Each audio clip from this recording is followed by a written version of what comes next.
Om Shanti. Good morning. आज बाबा की 9/7/2021 की वाणी है। आज बाबा ने सुनाया कि हम सब अपनी तकदीर बनाने के लिए इस नॉलेज को सुन रहे हैं। नॉलेज फुल जो ज्ञान का सागर शिव बाबा है, वो हमें इतना भरपूर कर देते हैं जो वो ज्ञान खत्म नहीं होता। और उस ज्ञान के आधार से जो आज हमारी जीवन की नैया बिगड़ी हुई थी, संसार बिगड़ा हुआ था, संस्कार बिगड़े हुए थे, उनको सुधारने के लिए स्वयं तकदीर बनाने के लिए स्वयं भगवान आया है। तो वो कहते हैं मुझे याद करो, अर्थात एक की याद में बैठो। लेकिन जब हम परमात्मा की याद में बैठते हैं तो हमारी बुद्धि इधर उधर भटकती है। कभी झुटके आते हैं, कभी नींद आती है, कभी बुद्धि इधर उधर चली जाती है। तो उससे मन एकाग्र नहीं होता, उससे परमात्मा की जो शक्ति मिलनी चाहिए वो नहीं मिल पाती है। और ही वातावरण, वायुमंडल खराब होता है, अपना ही नुकसान करते हैं। तो इसलिए ईश्वर को याद करने के लिए, परमात्मा को याद करने के लिए सबसे पहले बुद्धि की एकाग्रता चाहिए। दूसरी बात, जैसे आत्मा और शरीर दोनों कंबाइंड है। आत्मा शरीर के बिना कुछ नहीं कर सकती, शरीर आत्मा के बिना कुछ नहीं कर सकता। दोनों ही साथ साथ करते हैं। तभी तो जब आत्मा शरीर से निकल जाती है तो शरीर डेड हो जाता है। उसे एक दिन भी अपने पास नहीं रखते, एक दिन भी घर में नहीं रखते। जल्दी करो, जल्दी करो, जल्दी करो। क्यों करो? उस व्यक्ति से ही तो हमारा इतना प्यार था।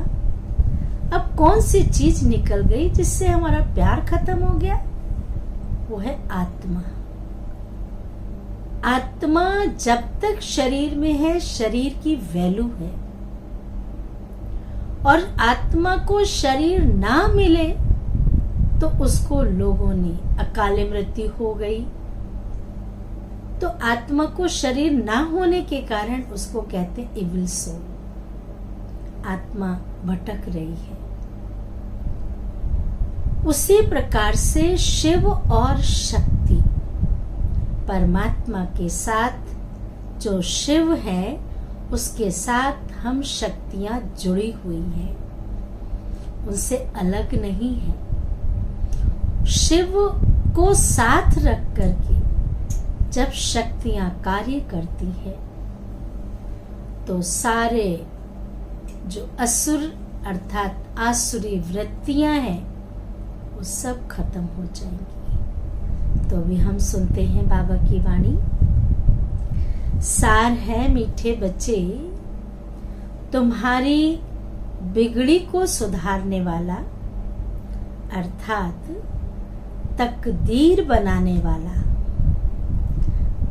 तुम्हारी बिगड़ी को सुधारने वाला अर्थात तकदीर बनाने वाला एक बाप है जो तुम्हें नॉलेज देकर तकदीरवान बनाते हैं। ऐसी नॉलेज किसी के पास नहीं है। ऐसी नॉलेज देते हैं जिससे हम तकदीरवान बन जाते हैं। प्रश्न है, तुम बच्चों की इस रूहानी भट्टी का एक कायदा कौन सा है? इसका उत्तर है, रूहानी भट्टी में अर्थात याद की यात्रा में बैठने वालों को कभी भी इधर उधर के ख्यालात नहीं चलाने हैं। एक बाप को याद करना है। अगर बुद्धि इधर उधर भटकती है, अगर बुद्धि इधर उधर भटकती है तो झुटका खाते रहेंगे, उबासी देंगे। इससे वायुमंडल खराब होता है, अपना ही नुकसान करते हैं, किसी और का नहीं होता है, अपना होता है। गीत है, दिल का सहारा टूट न जाए, कोई लुटेरा आकर लूट न जाए। धारणा के लिए मुख्य सार है, पहले पॉइंट, सतयुग में उच्च पद पाने के लिए माता पिता को पूरा पूरा फॉलो करना है। सतयुग में उच्च पद पाने के लिए माता पिता को पूरा पूरा फॉलो करना है, उनके समान पुरुषार्थ करना है, मम्मा बाबा के समान पुरुषार्थ करना है, सेवा में तत्पर रहना है। ये जीवन है ही सेवा के लिए, ये समय सेवा के लिए ही है। इसलिए समय को, संकल्प को वेस्ट नहीं करना है, एकाग्र हो पढ़ाई करनी है। दूसरी पॉइंट है, याद का सच्चा सच्चा चार्ट रखना है।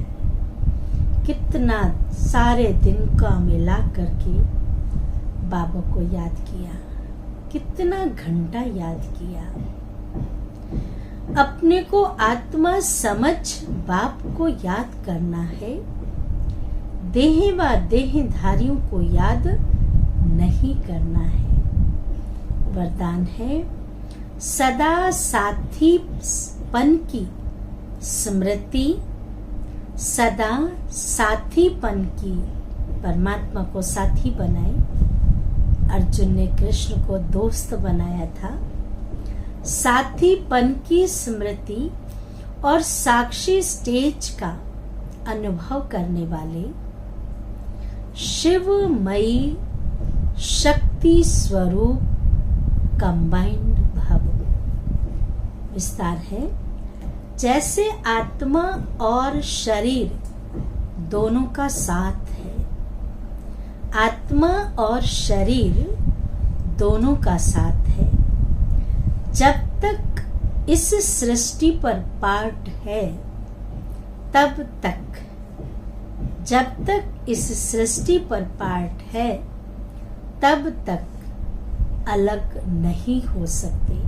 आत्मा शरीर से अलग नहीं हो सकती। ऐसे ही शिव और शक्ति दोनों का इतना ही गहरा संबंध है, जो सदा शिवमयी शक्ति स्वरूप में स्थित होकर चलते हैं। तो उनकी लगन में माया विघ्न नहीं डाल सकती।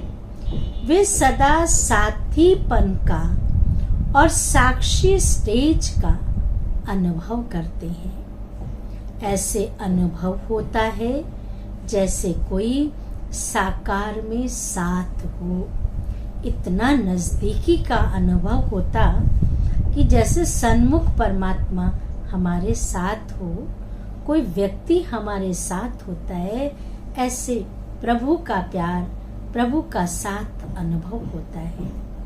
स्लोगन है, निर्विघ्न और एक रस स्थिति का अनुभव करने के लिए, निर्विघ्न और एक रस स्थिति का अनुभव करने के लिए एकाग्रता का अभ्यास बढ़ाओ, एकाग्रता का अभ्यास बढ़ाओ।